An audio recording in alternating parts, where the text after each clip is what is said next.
Howdy, folks. How you doing today? Thanks for joining me on this beautiful day in South Texas for this very valuable podcast on the subject food as medicine, or we should say the ancient Ayurvedic proverb, let food be thy medicine. Now, a lot of people believe this. I mean, many people say, yeah, food has to be medicine. It makes sense. I mean, we're living off of food. You know, animals go eat, grasses when they're sick. Animals dig up roots when they're not feeling well. And so all through time, people have been having all types of plants to heal themselves. But it's often misunderstood in our modern times what this proverb means. And that's what I really want to focus on explaining today. Because the original proverb, of course, was in Sanskrit. So it's really a matter of the interpretation that is the problem of the original Sanskrit, because we're interpreting it as food is medicine. But what is the original word? Its meaning is more broad than just food. Food in Ayurveda really means herbs, spices, and what we would call food to feed our body. The only difference is that what we call food is a little sweet, it's palatable, it's not too bitter, it's not too pungent, it's not repulsive, doesn't make you throw up, and you don't, it's not poisonous. And that's what we call food. It's like nutritional. It's good. I mean, we eat romaine lettuce because it's sweet and tasty, but we don't eat just every single grass out there growing. Unfortunately, there's dandelion growing out there and people don't eat it because it's bitter. But we know dandelion is a wonderful herb. See, so in Ayurveda, there's no distinction between spices, cumin, coriander, ginger, fennel, thyme, rosemary, sage, etc., and herbs. There's thousands and thousands of herbs. Every culture, South America has thousands of herbs. Chinese have thousands of herbs. Indians have thousands of herbs. There's just millions of plants all over the world. And even one plant can have 3 or 4 different herbs on it. You could have the leaves, you could have the mushrooms. I mean, the leaves, the bark, and the stem and the root. I mean, there's different parts can be used and have different effects. So even the same plant can have so-called different herbs. I mean, you could be having the stem of a plant and have one effect. You could have a root of a plant like dandelion root and have another effect. You could have dandelion leaf and have a slightly different effect. But first thing we have to accept is that when we talk about food as medicine, it's including spices and herbs. And this is where people make a mistake because they think, okay, I've got cancer, I'm going to heal myself with food. Then they do smoothies and juicing and eat better. And unfortunately, that's just not enough to reverse a serious health condition, particularly like a cancerous tumor that's now spreading all over your body. Food, what we call food, is not going to be enough. And this is where people fall short when they do self-treatment because they believe that just these, foods, eating well, smoothies, juicing is sufficient. But you're eating only a small portion of what Ayurveda would call food. You're only having the tasty ones. And these are not the strong ones that are going to kill cancer cells or clean out your liver or, remove your arthritis. And some foods, like we could say bitter melon, they go both ways. Here, I think I got a tea here. Oh, let's thank our sponsor, herbmanteas.com, who's paying the bills here for this podcast and helping me out in other ways. Look at this tea, blood sugar tea by Herman Teas, lowers blood sugars. But look at the first ingredient is bitter melon. Now, bitter melon is a plant. I mean, people eat it. You can cook it. Gymnea sylvestre is kind of bitter and people don't eat it. But cinnamon, people use all the time. Fenugreek, people use all the time. So, here we're just using bitter melon dried. You can see it in there. Those round things. That's the bitter melon up there. They are very bitter. But people know how to cook it properly. Indians know how to cook it properly, and it can be quite tasty. But you can see here we're using a food as medicine, bitter melon. But all herbs are medicine. For example, we may think about, oh, we want to grow our hair. Well, we could have the best thing to grow hair, of course, in Ayurveda and many traditions is dairy, milk, cheese, and butter. So those we could call food. But what about these plants? Now, many of them, stinging nettle, you can cook and eat stinging nettle. Oat straw you can have. Rosemary is a spice, is kind of more not helping you grow hair, but just keeping the circulation good. And hibiscus too. And horsetail we know is packed with nutrients, particularly minerals and vitamin, calcium and minerals. And stinging nettle is probably one of the most nutritious herbs on the planet, which you can cook. It's just you have to steam it and it's hard to pick because it's stinging. So, and of course, these herbs are high in silicone and iron as well, and they help your nail growth and bone growth. So here again, we see the division between food and herbs there is no division. The difference is most of the herbs just don't taste good. But these are the ones that you want because they have the therapeutic value. You can't just eat the tasty foods and think you're going to even lose weight, even detox the liver. If you want to manage your blood sugar, all the herbs and the food should be bitter. And the last taste you want is sweet. You don't want sweet herbs and you don't want sweet foods to manage your blood sugar. So there's many examples of this where, the division between food and herbs is not very clear. Sometimes these foods can be used as herbs, and herbs prepared in the proper manner can be used as food. So if we still think of the Western division, okay, food, herbs, and spice, we know now that the proverb, let food as your medicine, means use all of them. Use the spices, use the herbs, and use the food.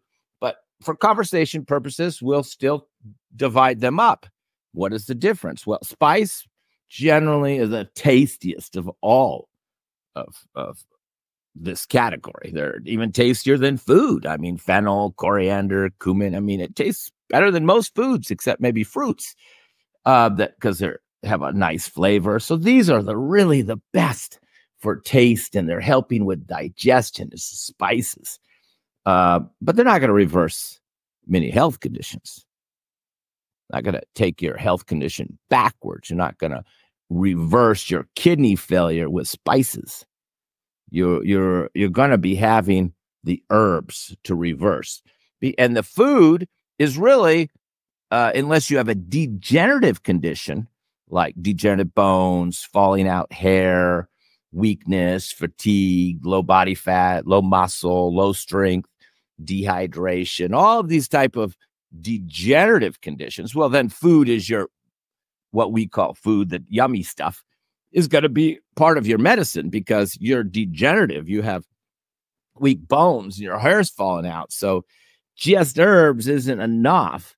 You're going to have to eat like milk and dairy and more protein and more fat, as well as to just take some herbs. See, when you have a degenerative condition, like you're depleted, the last thing you want to do is, of course, fasting, skipping meals, living off of smoothies and things like that, because you need to build the body, strengthen the body. So you're using that food as medicine.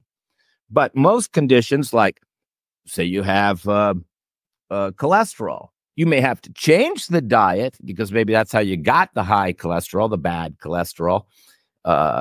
Is through, junk food, fast food, fried foods, etc., bad fats. And now to reverse it and get those numbers down, well, of course, you have to change your old habits. You can't be going out to fast food and junk food anymore if you already had high cholesterol.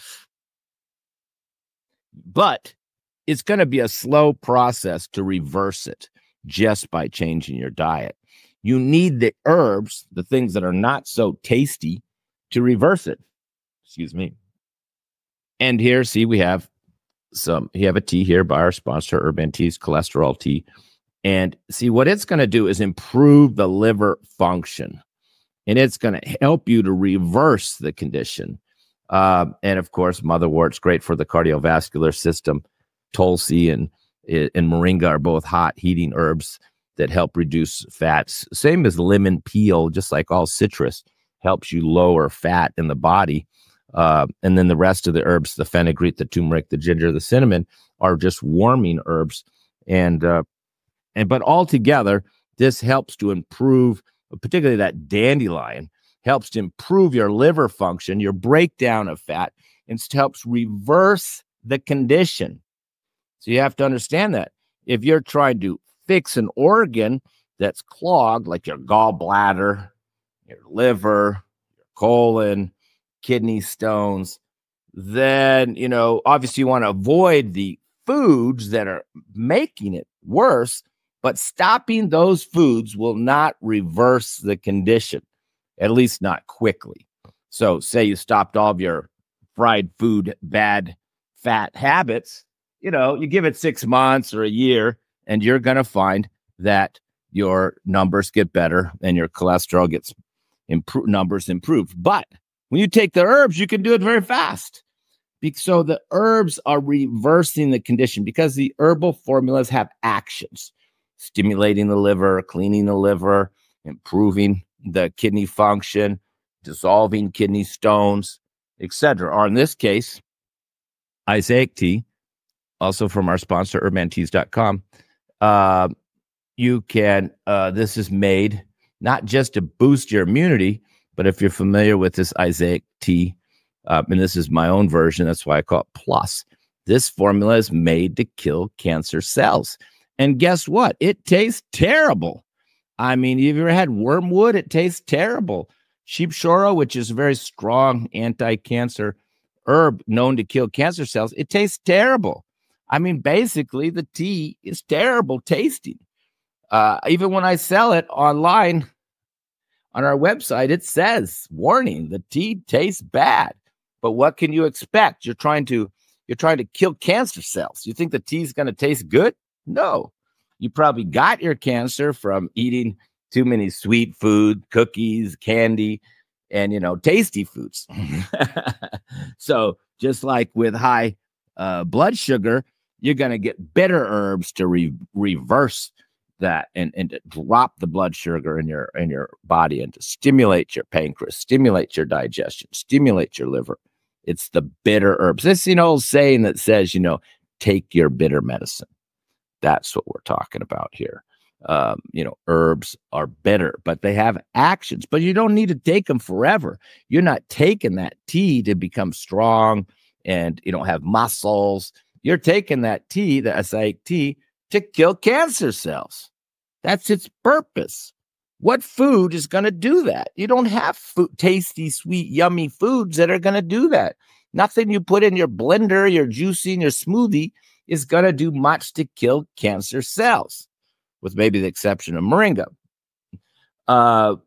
but which has only recently become popular.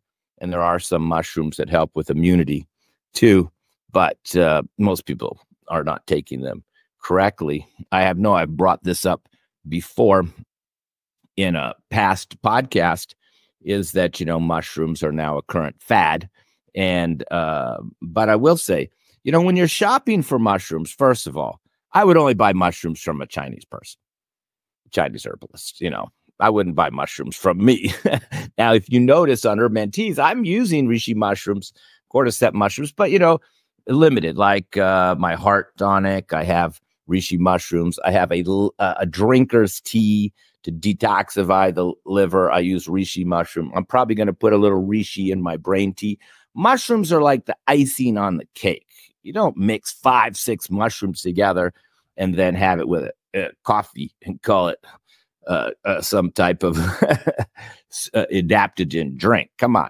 Nobody mixes 5 or 6. Just one mushroom is enough. They're so, and usually they're like not taken by themselves. I lived in Taiwan for 4 or 5 years, and I had a lot of mushrooms. I never saw them in powder form. And I would never buy mushrooms in powder form. When I had them in Taiwan, where I studied Chinese medicine, we had them in wine. And of course, if you go to any Chinese doctor, even today, they're going to give you a big sack of herbs and big chunks all kind of chopped up, and you got to boil them decoction style and drink it 3 or 4 times a day. This is a typical Chinese medicine treatment. The herbalist, he throws in different herbs for all different conditions, puts it in a big bag.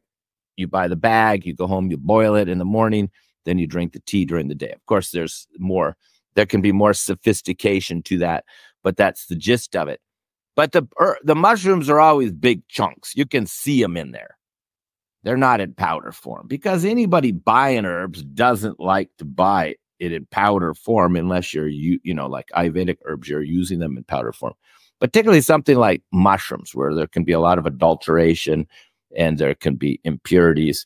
And it could, you want to see the mushroom. Then you can taste the mushroom and you can see, well, that's reishi, that's cordyceps, that's lion's mane. I can see it. It's not just like I got some powder and I don't know what I got. Or you mixing 5 mushrooms together and you for sure have no idea what you're doing. You don't even know what percent of each mushroom. Furthermore, while we're on this, I digress, but anyway, I'm on this mushroom side subject here. Somebody was asking me about it the other day. And basically, when you buy mushrooms, you don't want here's a few things you look for. Better just buy them whole. Or in a tea like in mine, where you can see the chunks of reishi mushroom in there. You could tell I didn't put in 50% reishi mushroom. You could tell it's only 10% because you can see not a lot of chunks, because reishi mushroom is expensive, particularly if you're buying certified organic, because we got to be very careful taking these reishi out of China because we can't really trust whether they're organic. So that's why I like to get my reishi out of Canada, where I think there's more reliability in the testing and things like that. So I'm getting my reishi mushrooms out of Canada, not out of China. Now, your little reishi mushroom package you're buying on social media, who knows where that comes from? I doubt it's even organic, not alone tested. And of course, all cheap herbs will come from China, and it won't be organic. But that's why quality is the name of the game, not just, I'm taking reishi mushrooms. The question is, what's the quality, how fresh it is, how pure it is. But again, of course, mushrooms have different parts. They have the mycelium, which is kind of like its root. They have the stem and they have the top. They call it like the flowering top. Now, of course, when I buy mushrooms, I only want the flowering top. I don't want the stem. And for sure, I don't want this mycelium root. But if you look at these products that people are selling online, it always says with mycelium. And this is what you don't want, because they grow it on rice and grains, and some of that's getting mixed in with it. And that's one reason they want to powder it, because they want to just throw the whole thing in and powder it. They don't want to just take the expensive part off the top, which is really all you want. You don't want the stem. You don't want the mycelium. You don't want some of the fragments of the rice that it's been growing on. But they don't. They just take the whole thing out, mycelium, which are like its roots, the stem, the top, the whole thing, and dry it and put it into a powder. So you're not even getting pure mushroom tops, which is all you really want. And even I've noticed, I was reading about some mushrooms, and they even say has mycelium, like it's some kind of good thing. Well, that's not what you want. You don't want the mycelium. And we don't know what percent is mycelium. Maybe these people, obviously, they know about mushrooms. They're growing them. So maybe they're taking the tops off, drying them, selling them to me and the people who know what they're doing. Then they're getting the stems and the mycelium and drying them and grinding them up and just selling them in the open market and calling it, reishi or cordyceps or whatever lion's mane, whatever mushroom they're selling. So buying mushrooms on the open market in powder form, I would not do it. It's a big fad now. And I have to take people off of mushrooms. There's many counterindications to mushrooms, including most autoimmune conditions, etc. So if you don't know what you're doing, don't be taking mushrooms. I digress, and I go back to using food as medicine.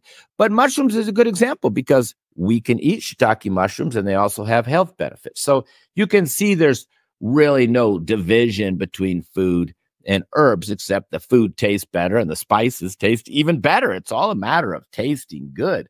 So maybe only a very small fraction of our plants and seeds are so tasty we use them as spices. And then a little bit larger, but still a very small fraction of all the plants on the planet are used for food. And obviously, they're the tasty ones that taste good, and fill us up, and don't make us have diarrhea and vomit and feel like we had poison. I mean, that's why we're growing them. That's why we're eating them. That's why we're living off them, because they're nutritiously sound. They taste fairly good. Rice and bread are considered sweet by nature. They're not bitter. They're not sour. They're sweet. So, generally, food is sweet. Herbs tend to be bitter, and spices tend to be more like pungent or warming, like cumin, coriander, ginger, black pepper, etc. They tend to be warming, and they're helping your digestion.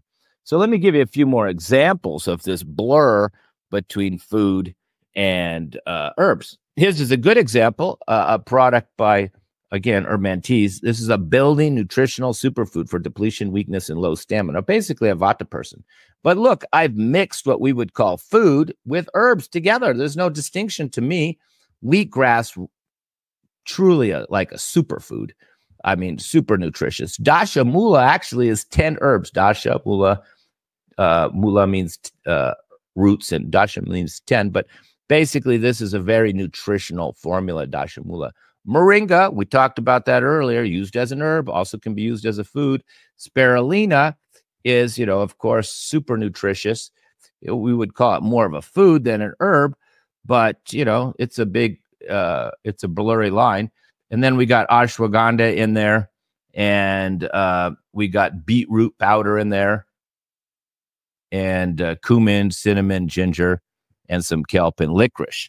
So you can see basically there's foods, there's herbs, there's spices all mixed together in one nutritional superfood. There's no point to be taking these little tiny vitamins. I think people, how are you going to grow your bones, grow your muscles from taking little types of vitamins? Vitamin supplementation is really deceiving. You're thinking you're taking a little tiny calcium every day and you're going to grow your bones, your nails are going to become stronger. I see people all the time, and I said, oh, your nails are weak. That means your bones are degenerative. Your nails are splitting. That means your bones are weak. Your hair's falling out. That's the type of mineral deficiency. And, the doctor told you have low bone density. Oh, see, there you go. But I'm taking calcium every day. Well, that little calcium is a synthetic vitamin made in a lab. You're better off to just be having food, let's building for your bones. And of course, as we mentioned, mostly that's dairy, cheese, butter, milk, if you can digest it. So, that's another subject, but getting all your vitamins from synthetic vitamins, it's not a good idea. You need to be using food. And some herbs like moringa or nettle are kind of quasi-food, but they're more used as herbs, but they can be very beneficial also as food because of their nutritional balance. So these are further examples I'm going to show you here of how food and medicine works together. I know a lot of women, they're taking hormonal replacement therapy. And then they say, well, they don't want to have to take this for the rest of your life because that's what you have to do. Once you start on hormone replacement therapy, even melatonin is a type of hormone replacement therapy. Once you start on that, you're going to become dependent. Now, unless you've had a hysterectomy and you don't have a reproductive system and you just can't make any more hormones at all, your body should still be able to make some hormones right up until its last day. A man won't make as much testosterone on his last day, and a woman won't be making as much estrogen as she did when her childbearing days, but she will still be making it. And with herbs, we don't replace the estrogen. We help support the reproductive system to make the estrogen, to make the progesterone, to make the testosterone, to help your body function properly. And this is a perfect example of it right here. This female balance tea. It's really female hormonal balancing tea, but when we had the word hormonal on it, it just kept getting banned everywhere. So we had to take it off. helps people balance estrogen, progesterone, mostly for women, and adrenal hormones. And we can see shatavari is a phytoestrogen. It's like a precursor to making estrogen. So is red clover. And spearmint is more for the flavor. And spearmint also is known to reduce testosterone a little bit. And ashwagandha is more for the adrenals. Dong quai, black cohosh, these are, of course, the key ones for helping a woman to balance her hormones. These have been used for thousands of years, particularly Dong quai, angelica. And damania is actually an aphrodisiac. Licorice is just another adaptogen, which helps all the herbs work better. And fennel is a little cooling and sweet because the female reproductive system needs to be cooling and sweet. Too much heat is a problem, and it just makes it taste good. So you can see, again, we're mixing the herbs with some spices, and some of those things like shatavari, you can eat it. It's just the root of the asparagus. I mean, technically you could eat it. It's very nutritional. So there's no division between the two. And here we're helping. Many women have benefited from that. Same with the hot flash tea. Their hot flashes go away. Their hormonal balance improves. But is there technically estrogen in those? No. So that is a good point. Well, I had the female one up. There's the male one. We don't put testosterone in the tea. We just have herbs like yohimbe that are high in testosterone, and stimulants like ginseng and ashwagandha and damania, which was in the other one. So this is a very stimulating that helps a man increase testosterone. It's a natural way to do it. You don't want to be taking the testosterone in externally, then you're just going to be poor at making it. You become dependent.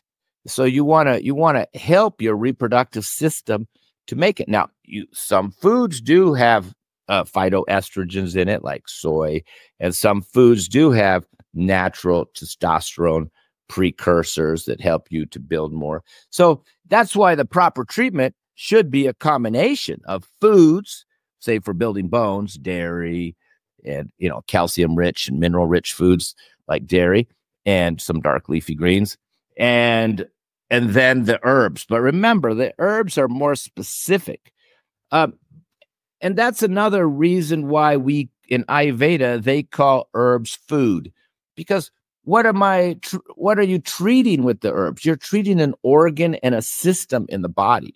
Say you got a case of multiple sclerosis or Parkinson's, where we know the myelin sheath is damaged. So we could say there's nerve damage. So what is your goal? You're not treating Parkinson's. You're not treating multiple sclerosis. You're trying to recover and rebuild the nerve tissue, particularly the myelin sheath. So we know the myelin sheath is made of fat and oil. So we generally increase the oil, the fat, the butter in the diet, because that's the main ingredient the sheath is made of. But there's many herbs known to help to restore that nerves, including oat straw. And then, of course, we have lion's mane, the new popular one for nerve damage. But again, you could eat lion's mane. I've had it for breakfast with my omelet, and it's quite tasty. And even though I don't have nerve damage, it still has benefits. But what are we doing? And I got this from one of my teachers in India decades ago. He says, you're feeding the nerves. These herbs are food for your nerves. Just like if you do bitter greens like dandelion, burdock root, you can think of it as food for your liver.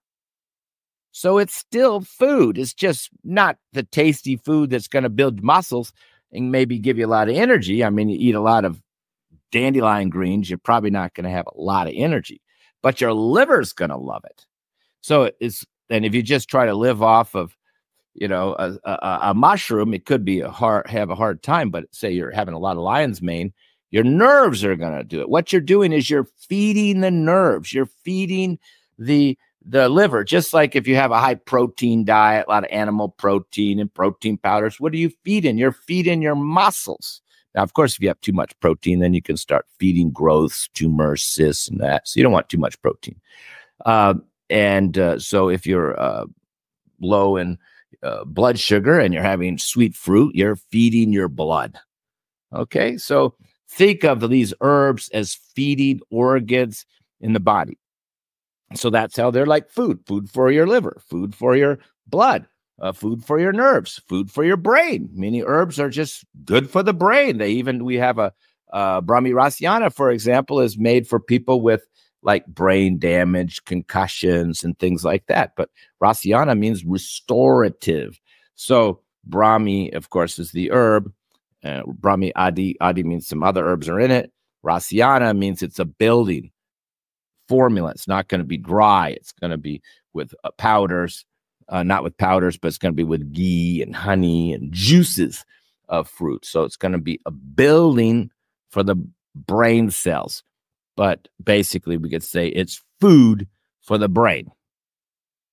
So if you have a concussion, I'm giving you food for your brain to grow. Now, you couldn't live off of it. It's not going to feed your whole body. It's not going to give you enough energy to go throughout the day, but it's going to be food for your brain.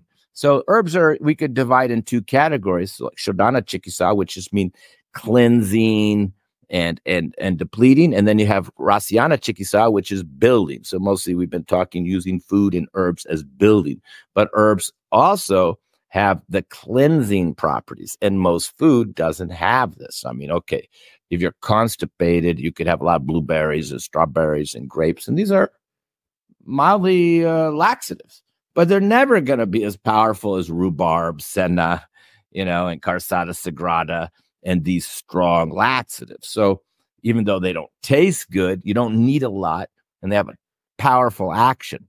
So we're using herbs not just as food for medicine, food for the organ, but we're using them to, treat the organ or the system, to improve the flow of blood, to clean the arteries, to relax the heart muscles, and ultimately, in those three actions, lower the blood pressure. So these herbs all have actions. We don't treat your blood pressure. We put herbs that help relax the heart muscles. We have herbs that help with the circulation. We have herbs that reduce down the inflammation, and we have herbs that will clean the arteries. And of course, there's many types of high blood pressure, but you can see it takes a whole group of herbs, to treat a condition. Just drinking hibiscus tea is not a real, maybe a preventive treatment for high blood pressure, but it's not going to bring it down. It tastes too good. The herbs that are going to make a big action generally don't taste good. The worse the condition, the worse tasting the herbs come. The stronger the herbs, the worse they're going to taste. Just like I brought the example of Isaic tea, which is, made to boost immunity and kill cancer cells. Well, it's probably the worst tasting tea we have. But blood sugar tea is extremely bitter too and terrible tasting. So it's these not tasty herbs that really have the power. Your bitter herbs. So once again, herbs, spice, food, they're all together. Food is what we call food is to build and strengthen the body. And the herbs are for actions and taken in smaller doses. We can't sustain ourselves on them. We can't live off of these herbs, but they will maybe be feeding our nerves, maybe be feeding our brain, maybe be feeding our liver, maybe be feeding our bones, because that's what we're trying to do. We're using herbs as food for organs in the body, and we're using herbs to treat different parts of our body. So don't think you can get out of your health issues, particularly serious health issues like cancer, by just having smoothies and changing your diet. That will prevent it from getting worse. Okay, say you were eating a lot of chemicals and now you've gone organic. Okay, so you're not putting more chemicals in your body, but what's getting all those chemicals out? You need the herbs to do that. So you really, to reverse conditions, you need the herbal medicine. To prevent the conditions, like I'm taking care of almost 50 animals on my ranch, it's all nutrition. Making sure they got the nutrition, all prevention. And that's always the best way to go is prevention. But unfortunately, in our society, we wait until the health issue comes, and then we delay until it's bad. And then we do the ER trip, and then we get serious. So at that point, these advanced stages, or we found out the medical world can't treat it. So of course we are under this impression that these conditions are untreatable, but they are treatable. But it maybe took you a few years to research, and then and discover, hey, this is treatable. People have treated this condition. Now you have to find somebody with the knowledge, somebody with the skill. A couple more years pass by until you come into me or another advanced herbalist, and now meanwhile the pathology has it continued for your condition and has actually gotten worse. So really, prevention's the name of the game, particularly for animals. We just try to, give them good nutrition. And I still give my animals herbs all the time. You can see my horse back there. I've given him a lot of herbs, particularly when he catches a cold or a flu or he's been constipated and stuff. So we just give him herbs, and the animals, they willingly accept them. They don't complain. They kind of have an intuitive sense that this bad tasting substance I put in their food is good for them. They have that intuitive knowledge. They're not thinking too much. They have trust in me. They have trust in nature. They have faith. And this is how they survive.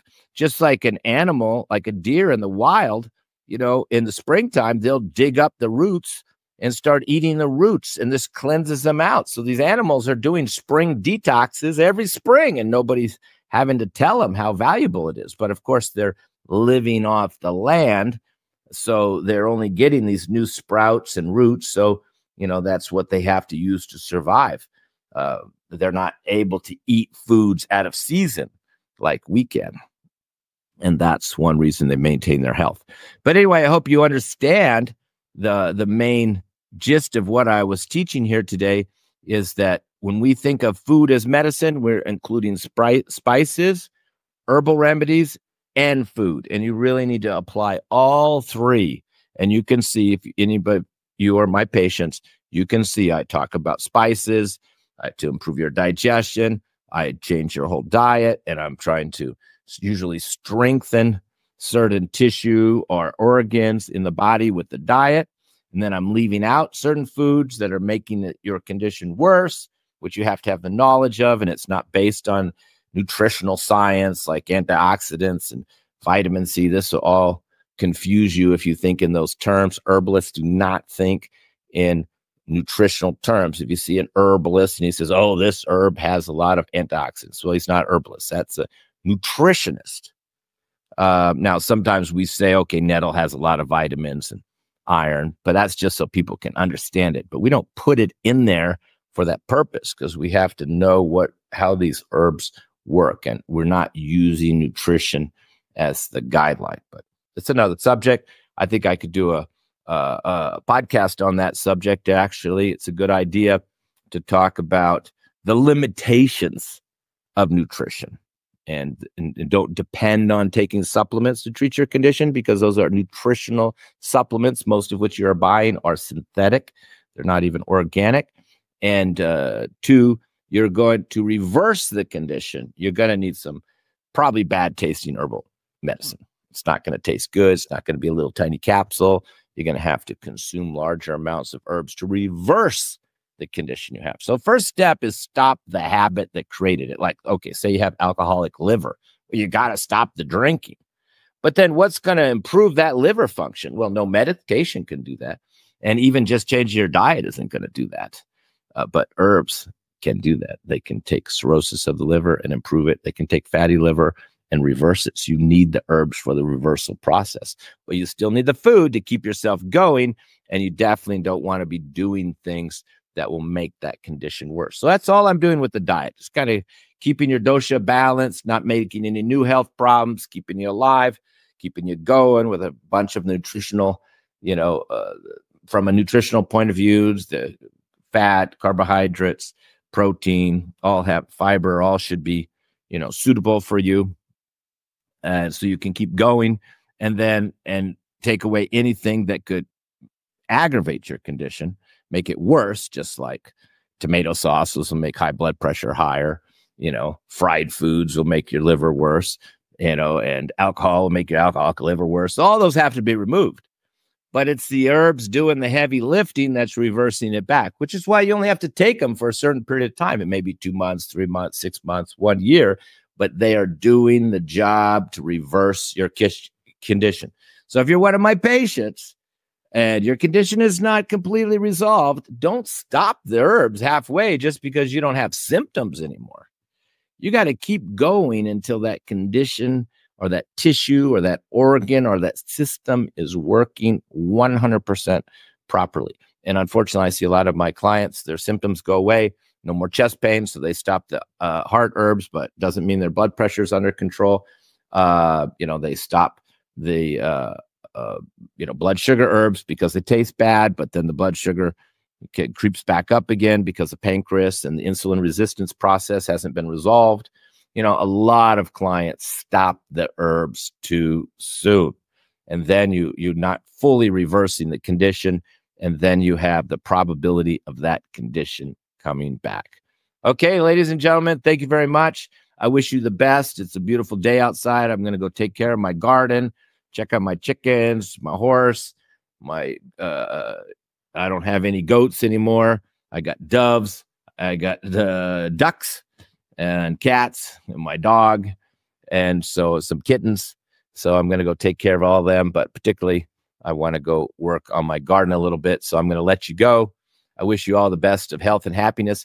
And don't forget, you should subscribe to the podcast. So you're watching the live version, but you should subscribe to it. Okay. Thank you very much, ladies and gentlemen. I wish you the best of health and happiness. God bless you all.